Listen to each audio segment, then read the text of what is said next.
Camilo and his dad Jose want to make up for lost time.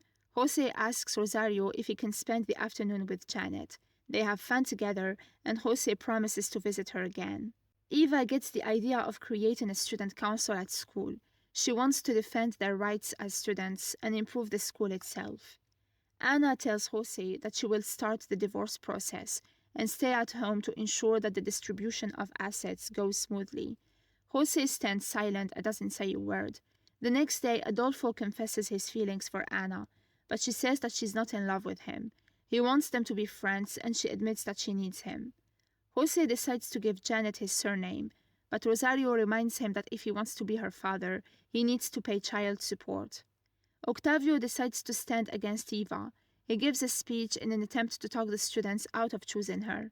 Eva's friends are worried about Castro and the Acunas, who might never come back to school if Octavio wins the elections.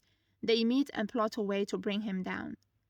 Jose introduces Janet to Anna and tells his ex-wife that he still loves her.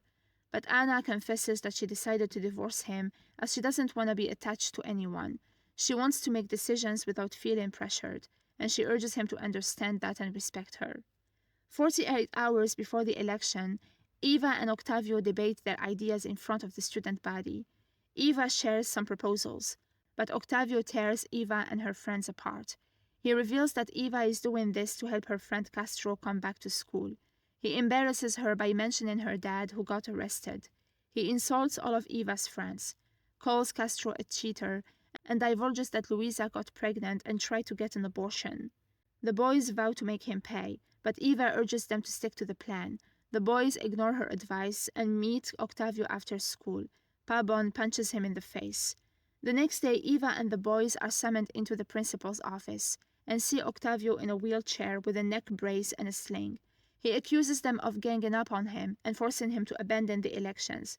He lies to win over the sympathy of the teachers and the students. Eva and the boys are waiting for the results of the elections when Luisa shows up, saying that her water broke. They take her to the hospital and wait.